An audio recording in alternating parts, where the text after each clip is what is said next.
all of us love gathering around a fire and telling stories and that sort of thing. It's an extension of that. These places become alive when people are in them. Music and plays and dance and circus, it brings everybody together. It makes everybody happy. It helps you develop that sense of self and sense of identity and sense of who you are in your little circle of people. Social, intellectual, physiological, psychological benefits, even just from watching dance. Or the Civic Centre. Seeing how Michelle used to work with all the other ones, I figured one day I'll get into there. Performing arts spaces are really important to the community, and they are important because they are a performing arts space. So that allows people to come and perform locally, their own stories, or to have others come into their town and perform their stories in whatever way that may be. But they're more than that. They're actually a space where the community can come and join, and in our particular situation, we have weddings here that can be followed by a quiz night the week after. It can be followed by a wind-up of a sporting club. You've got to have some sort of entertainment in the town. Does the community, well. Anything to help bring the town together, I'm right behind that. So to have the Performing Spaces Guide is really integral to policymakers and those of us managing both facilities and performances within those facilities.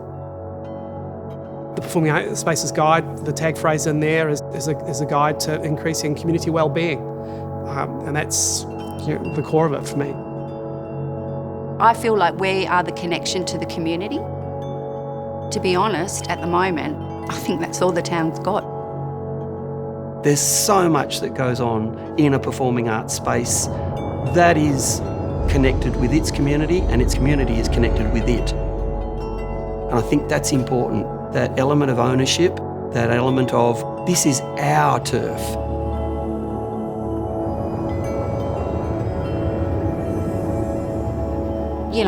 Life can be quite hard here on the plantations and with the Indigenous community, and everybody seems to be working really hard. It has been a struggle here for the last few years. Yeah, we've lost a lot of close brothers, close uncles, and we've got a little bit of mental depression down them lines, getting really sad and stuff. We are in an increasingly digital world. We talk about it all the time. Social media definitely creates isolation and separation. When I came into the town, it was 7,500 strong. It was a bustling community. But I think now that we're on the border of population of 4,000, I think we're at that do or die stage.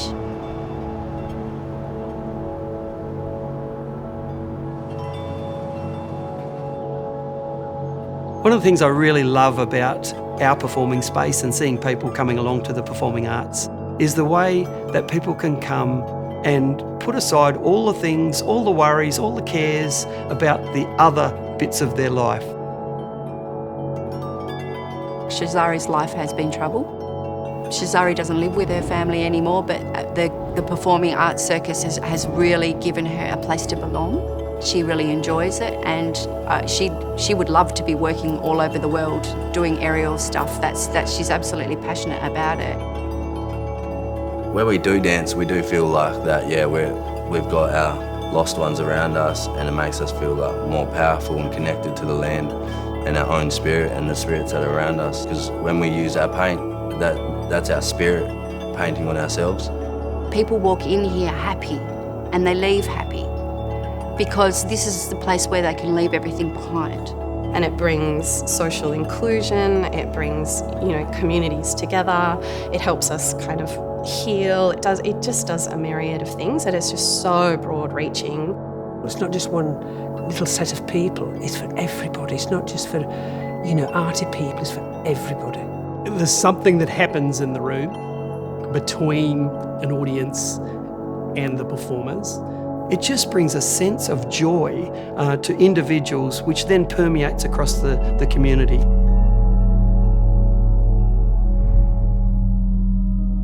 What we want to be doing with this place is increasing the well-being of our community. it's really key. So how do you measure that impact in the well-being?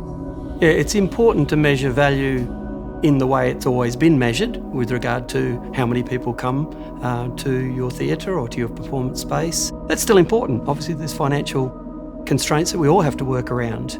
But I think it's far more than that. There's so much more than just dollars and cents that happens here. You know, there's a sense of pride in the community and cohesiveness that happens here that doesn't happen anywhere else. Performing arts and performing arts spaces help with the vibrancy, the vitality of any community. And I think that's both real and perceived. Arts may not have the immediate business returns, however, it can only serve to bring people together, which has unquantifiable results on mental health and well-being and cultural identity, and it's like a ripple effect in the community. The more you invest in, the more it will spread throughout the community. I think it's really important for local government, who are the representatives of us as ratepayers, for councillors and those policymakers within local government, to really continue to look at the long-term impact that a performing arts space has within their community. It covers a lot of their own KPIs, whether it's to do with community KPIs or cultural KPIs, health, disability access and inclusion. And a space like this, because we are about community well-being and bringing communities together, and as long as we share and understand what those KPIs are, then we can really work together with local government to make sure that they fulfil that. Maddie and Mervyn are only two of the very large Indigenous dance community that we have in the Peel region. Guy kind of identified them as really talented, really interesting, potential professional dancers, basically. We met Guy a couple of times, and our old group manager, he would speak about Guy and some of the stuff that happened down in Mandurah Performing Arts Centre. So we've just started a relationship with them that we're trying to find as many professional development opportunities as we can that are of interest and relevance to them, but they might not otherwise know about by, living out in Pinjarra or living somewhere in Mandurah. We work with a local circus woman, Tracy Harrington. She's got a real ability to work with kids who are disadvantaged. We've got a project coming up, it's called Airborne, and we're working with a few circus acrobatics people and these three little skateboard dudes. And for Airborne, we're bringing two of her kids that have gone through Pulse Circus and they're now living in Melbourne. One of them has been through NICA, the National Institute of Circus Arts, and they're both coming back for the show to work with these young kids. So the cycle continues, so they can see some people who've made it through their teenage years and are now making a living at it. And that's fantastic role modelling. And this is in a community where the youth unemployment is in the top 5 in Australia. One of the strongest that we've seen develop an immediate sense of benefit is the Dance for Parkinson's class. The class is just so beneficial for them instantly. They have a social network now, they all come to dance shows here together, we give them discount tickets, they get to meet artists, they work with professional dancers, and actually we often see directly in class when we're teaching the symptoms of Parkinson's start to just kind of shift into the background. The joy, the giggles, the smiling, the sense of camaraderie and support that they have in that class is just, it's so overwhelming, you can't deny that it's there.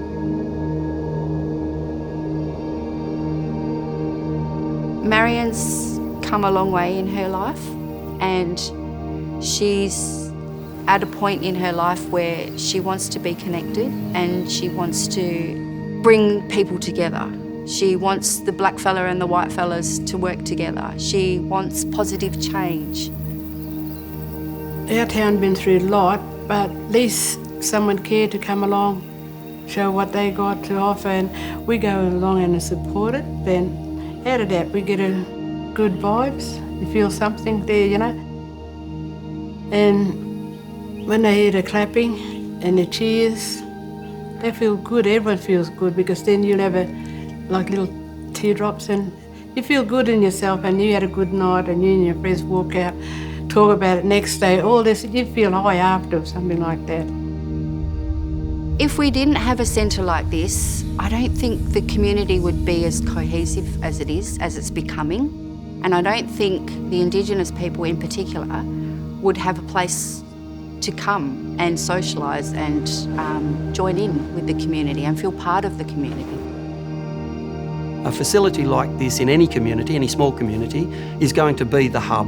It's one of the few places in town at night time with its lights on. So they become much more than the performing arts space. They become the space for community connection. When I started, there was nothing to tell me how I was supposed to go about my job.